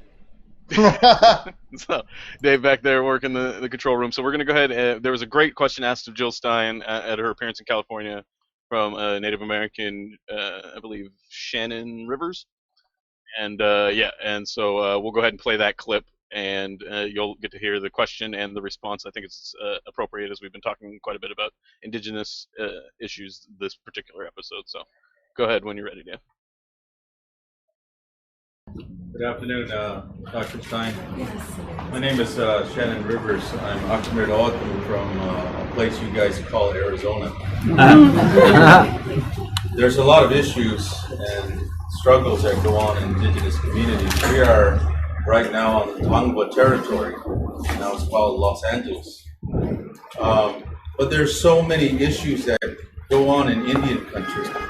And right now we have the Dakota Access Pipeline that's happening in the north. And we see our people being arrested constantly for protecting what they believe is their right, their human right. First of all, their human right. Then we look at the south, my place where I come from, the border issues, where we have in one of our communities, one of our reservations, we have about 40,000 Department of Homeland and Border Patrol vehicles just patrolling that whole area, terrorizing the people and destroying the land, the flora and the fauna. So we here, my nephew and I, our families, we live here in Los Angeles now, only for a little while. We want to go back to our communities, and we will. But we hear a lot of our white brothers and sisters talk about environment, about how to change this American society. We hear this talk constantly, right? We hear the issues. But what we see as our right, is our innate right, our inherent right, whether it's regards to treaties, whether it's regards to human rights, international laws and policies that have been in place for a long time, even laws that have been adopted by this Congress or by this member state here of the UN. What is your idea, your thoughts? I know you mentioned calling to a hearing, but we've had hearings, whether it was through the Department of Interior or Bureau of Indian Affairs, we've had hearings. But we still see these ongoing violations of indigenous people's rights within this territory. within these territories and within these boundaries of what America calls its boundaries. We would like to see something more than just a reconciliation. We need to see the honoring of the original treaty territorial boundaries, not just standing alone, because that's a reservation. But we're talking 1868 treaties, 1851 treaties, the treaties of Gaston Purchase and the Treaty of Reykdal that have violated indigenous peoples constantly. This is a heavy question, and it's very difficult for most people, especially Americans, to answer, because even those that run for office still have this idea of what America should be and looks like. But we constantly see these human rights violations on indigenous peoples. They are the ones getting arrested. They are the ones with high per capita murder and incarceration. We see these constantly. We see it all the time. How would you address these issues?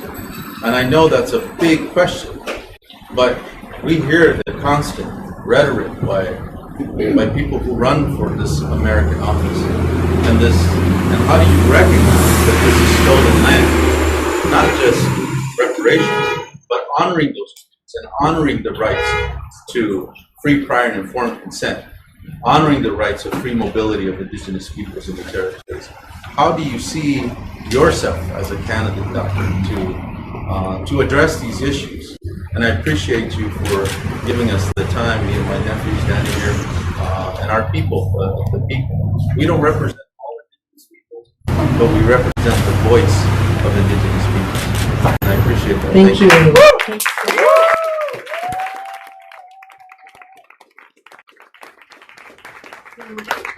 I want to honor everything you're saying and recognize that we owe so much to the indigenous nations for leading the way in our struggle against climate catastrophe. That it is our indigenous brothers and sisters standing up to defend their land and their water and your treaty rights, and to stop pipelines, and to stop the uranium mines, and to stop coal plants and excavation.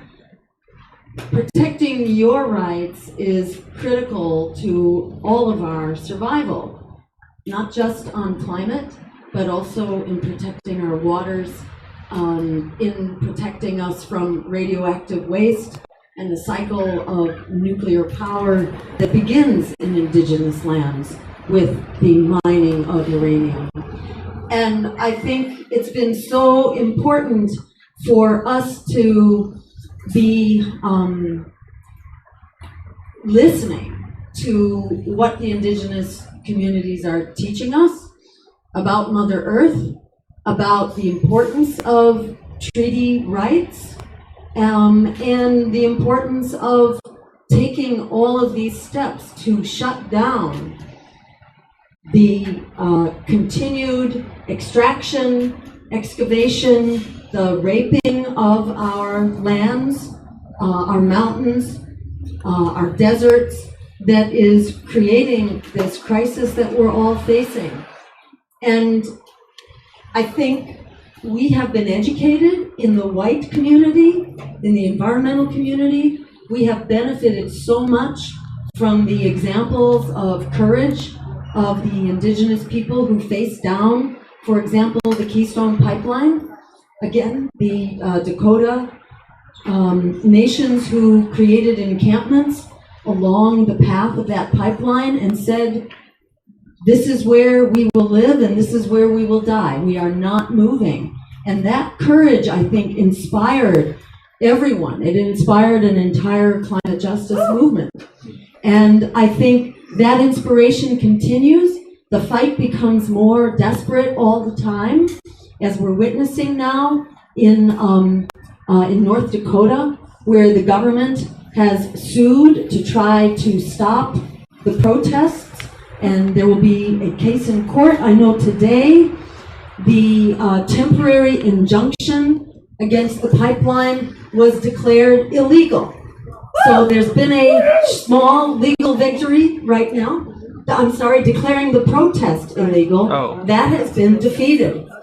So for now, the protest is legal. There is another legal challenge.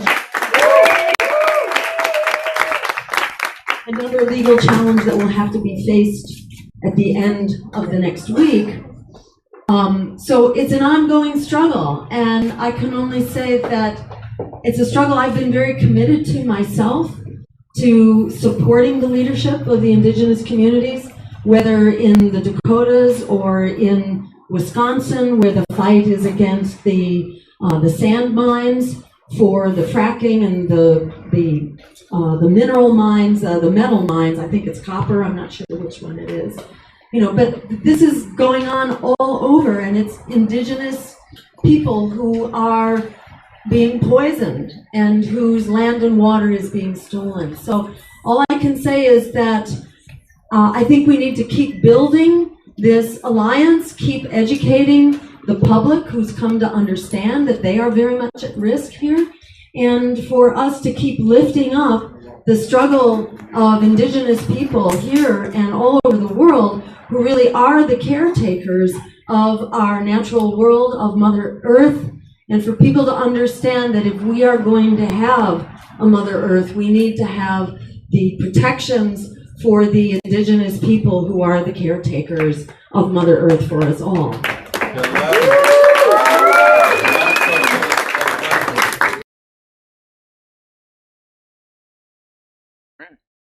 And that was the video from Jill Stein answering a question from a Native American while at her appearance in LA. And so with that, I'll go ahead and bring in the panel, and we can discuss what we saw there. We have about 15 minutes left, give or take. So fit in whatever other footage we'd like, and then we can plug it if we don't cover it, and then just talk about our show so far today. Thanks for reminding me of the time, because I lose track of that. And then Grossman jumps in and he says, "Hey, TikTok guys, what's going on? Wrap it up." Yes, we have Ben coming on in just about 20 minutes, so we just got to make sure we're off and let them get everything set up in time. So right. So yeah, so that was I of course went to the Jill Stein campaign is sort of a run and gun operation along the same lines as we are. And they don't, they use press releases sort of after the fact, and they posted that this event at Johnny's Coffee Shop, which is an iconic coffee shop here in Los Angeles. It's not open anymore. It's used for filming. It's used for, among other things, it was the Bernie's the last few months as the headquarters for Bernie Sanders here in Los Angeles. It's literally in the center of Los Angeles, and the campaign it's basically put out a Facebook event. That's the only place they put it, and within hours they had a large room, as you can still see in more video that you can watch, over 100 people there that just showed up. About 20 Bernie delegates from all over the state of California. One that drove 5 hours to get there. As soon as he saw the event, he got in the car. As you saw there, Shannon Rivers, a American first Americans activist there, and I found it to be a excellent question. He also asked about Leonard Peltier, the political prisoner, and Jill Stein, of course, supported his release as far back as 2012 was on the record.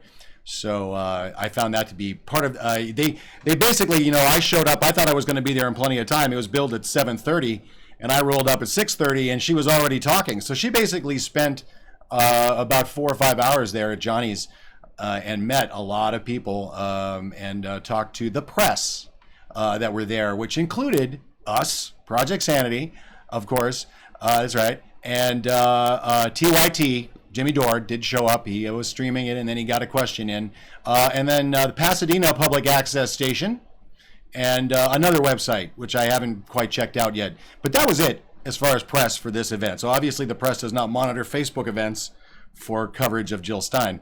But it was actually pretty impressive and a really good event. There was a lot of art, art and a call for more art for Jill, and it really kind of was a handing off of the torch really from the Bernie people that were supporting and using that space to Jill Stein. We were trying to come up with a name. It was Johnny's, Bernie's. I think Java Jill's, I think, is a good name for the place now. I'm gonna try to lobby for that. But it was a really good event, and of course we got we made another appearance with Jill Stein. We've been stalking Stein all over the country, in Philadelphia, and we continue to do that, which is part of what's going on with Miguel, which is pretty exciting. He's going to be helping us out there in North Dakota to help gaff and sort of coordinate Jill's visit with the rest of the independent media. So that's pretty exciting.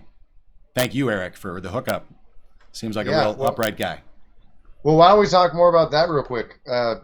Please. I guess I can. Whatever. So sure. Yeah. Well, you got the lowdown, right? Well, so do you, Mr. Dave. Well, yeah. We're working together. We're all working together. So basically, Dave left the event last night, and, as he said, we've kind of been stalking Jill Stein, like, everywhere. Like, literally thinking that I might have to go leave to stalk her. Just kidding. So they had asked us, because they didn't really have as Miguel was pointing out, there's no big media that's at the pipeline, really. They'll go there and take 20 seconds of footage to say that they were there and then leave. And so basically the Stein campaign asked Mr. Dave, hey, do you guys have a connection down there? We'd like someone that could help us with some Wi-Fi coverage, with some cell phone coverage, with some sort of a media tent. And so it's not even been 24 hours. It's probably been more like 18 hours. Miguel has actually been doing a great job of he's organizing all the independent media people there. He's creating a media tent for the Stein campaign when they get there.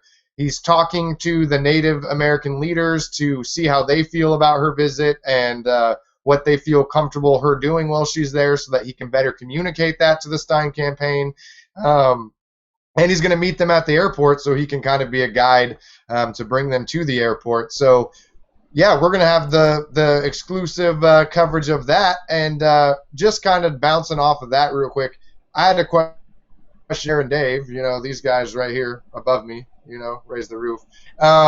So you guys have both got to meet, I don't know if Adair's listening, maybe he is, but you guys have actually both got to meet Jill Stein. And one of the kind of attacks I hear on her that from watching her, I don't get the sense that this is it, but Bill Mayer says this, Tom Hartman says this. They're kind of trying to attack her as a vanity candidate, that she's just in it and she's not genuine, that she just wants the attention. You guys have met on one. I feel like both of you are good judges of character. How do you feel about those comments?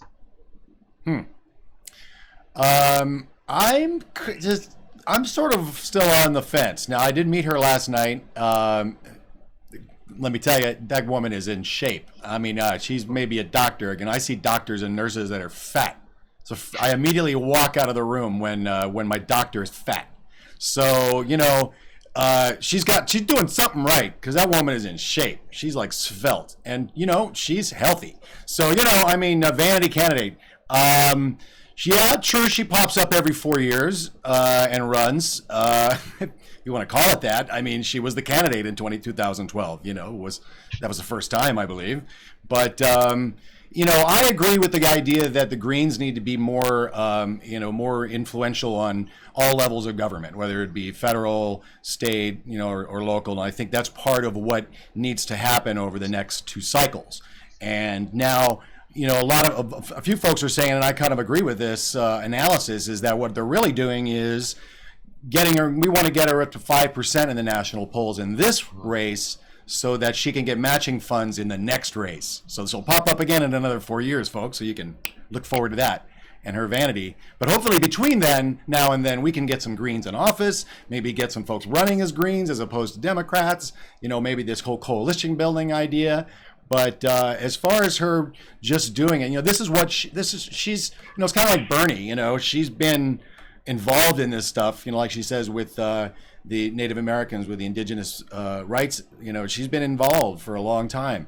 I think the whole science thing has been debunked. She's written 2 excellent scientific journals or books, and, you have to take things in context. I think that, so what if she comes around every 4 years? She's getting our message out every 4 years, which is quite helpful. So I think there's no reason why this energy that was created in our revolution with Bernie Sanders can't jump on the exact same platform, and even more so, more of the platform that we have as progressives. I mean, we basically, I'm a Green. I voted for Nader. I voted for Jill Stein in 2012. You know, in full disclosure, I created this problem with George Bush. So, you know, we're going to do it again. Damn it. But, you know, if we want to watch just like the 3-minute little video, there's a great little quip in there about how one of the organizers from California for Progress, which basically is just moving its energy over to to Jill Stein, talking about how Bernie has basically set this up, you know, and now what do we do? It's up to us. And where do we go with that energy? And it's obvious that these guys that are involved here are going to put where they're going to put their energy, you know. So I don't know, Adair, what do you think? I can see why people are like, well, she just pops up to get media recognition. Well, she kind of has no choice. Yeah. Like, let's be realistic about this. The media absolutely refuses to cover the Green Party. Anybody that doesn't have a D or an R next to their name when they're running for office does not get coverage by the media. Having sat down and talked with the woman, she's incredibly smart, incredibly passionate about what she's doing, and I feel she's quite genuine about honestly trying to run for office. She's not the political opportunist people make her out to be. When I had the chance to sit down with her in Philadelphia, she'd been running from event to event to event to event to event the entire time as the DNC is going out. And when I say event from event, I mean from protest to protest to protest, to stand out there on the front lines with the people she wants to support. I mean, the woman went to the projects in Baltimore, for Christ's sake. If that doesn't show you commitment to a cause, when you're an older white woman walking around the projects in a city like Baltimore, I don't know what shows that level of devotion. Absolutely genuine. She's a very genuine candidate, a very genuine person.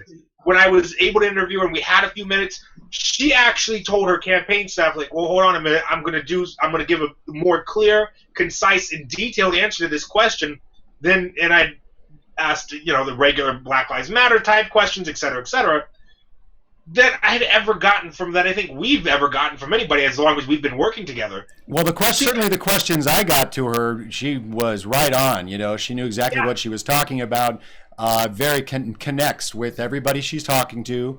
It was a great setup last night, how they were, you know, they were getting pictures with the public, and the press were waiting, you know, they were mixing it up. And even my buddy Alan Minsky, he was like, come on, give the people a chance, you know. So, you know, I mean, yeah, I think she's very genuine. My wife, her first observation was, ooh, look, a handmade banner. You know, it's a hand-painted banner she's traveling around. And she got an Aluber when she was done. You know what a Uber is, right? That's a guy who does a Lyft and an Uber. Okay, I thought this was. Oh, I'm sorry, that was totally different. And I was just thinking to myself, that is not a job that I want. It's the new economy. It's the sharing economy. It's when you can't get a real job and you get fined 2 fake jobs. It sounds like driving your car around. Like the new economy. It's really the sharing economy. Yeah, there are other. And unfortunately, I didn't get footage of it. But yeah, I was like, Mel was like, when the car's here, we're out. Let's go. Right. I get the impression that if she's faking it, she's faking it better than a lot of people are sincerely doing it. Yes, right. So, and to be fair to Mel, we do love Mel, but Mel, and she's got a very tough job keeping Dr. Jill on track, because Dr. Jill really wants to sit down and talk to everybody. She really wants to get to know you and your concerns, and deeply. And when I was there, I was there with 4 of the delegates who had nothing to do with us, who just were going to be there to hold the phone so I could film this interview, took the time to shake all of their hands and sincerely thank them for doing what they did, and called them the revolution, and said that, you know, after this convention, I really will need your help, and I really would love to work with you guys. I mean, absolutely amazing. Mel, however, had to do the unfavorable part of the job and be like, no, we've really got to go. There's a protest, and we said we would be there. We're going to honor that commitment. Well, and Dave pointed out earlier when we were talking in our production meeting about the fact that she's also a fabulous singer and guitar player. Her voice, she's got a great voice. She does. I mean, you know, I think every progressive candidate, it's a requirement they have to be in a folk band at some point. I was not in a folk band, but you know, I did do music. Music, yeah. She loves the alliteration. You know, it's people and peace over profits. You know, I mean, you can tell she's very. She likes the poetry of linguistics, you know, of her prose, the poetry of her prose, it were. She got a couple of buzzwords, you know. She had some rally cries and hashtags. Everybody was coming up with hashtags. I forget what they were, but the whole video is up there. You can watch the whole stream. I streamed the entire event once I landed. The first part was a Periscope. The second part I got on my channel. So I got the you know, pretty much her stump speech, along with some great artistic endeavors, a great rap song by someone you follow, Richard, who was Core Element. Core Element. So yeah, he was great. Dude, we were talking to Chella, and I were talking to him, and Chella was saying, you know, I miss protest rap. Michael Franti's sold out and does love songs now. You know? And so with that, I think we're going to try and get this clip of Jill, and I think Core, you mentioned, is in it a bit. So we'll get that out, and we'll go out with that. We'll call it an extended moment of sanity.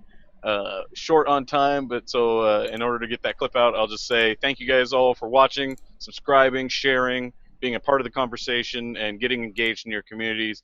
And with that, I'll say good night and enjoy this clip that we have here. Thank you. Was by bringing in new parties. And I don't know if you do a little research, you'll find videos of him talking about that. So when you look at what he's talked about, and you look at the fact that he said this whole, and I very, very strongly and very, very firmly believe that what is right for ourselves, what is right for each other, what is right for this nation, and what is right for our planet is throwing all of our energy, all of our support, everything that we have behind our candidate, Jill Stein.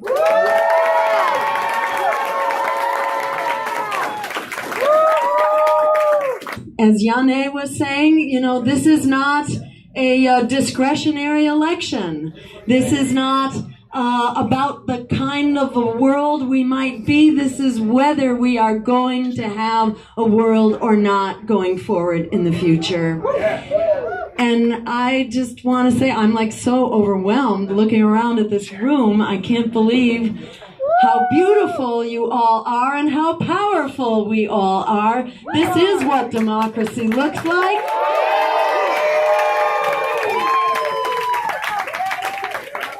Show me what democracy looks like. This is what democracy looks like. Show me what democracy looks like. This is what democracy looks like. This is a realignment election. Not only are we facing, you know, the biggest crisis that I think humanity has ever faced, the climate crisis, these endless expanding wars, the economic elite that has our economy and our democracy by the throat, the nuclear arms race, which has heated up again. Maybe it's hotter than it's ever been. We've got the Cuba Missile Crisis on steroids right now, but it's not in Cuba. It's on the border of Russia right now. We've got 2,000 nuclear weapons on hair trigger alert, and Hillary Clinton wants to start an air war with Russia over Syria. We say, we don't need those friggin' wars, and we don't need those friggin' walls. It sounds like something I would love to do. The devil's always in the details of the scheduling, but in principle, I think the idea of a digital debate is fabulous. And yes, if the candidates who are actually on the ballot, and for enough voters that they could win the election, are in this debate, this is exactly the debate that we need to have in as many formats as possible. You know, the Republicans had a gazillion debates, you know, and the Democrats did in 2012 as well.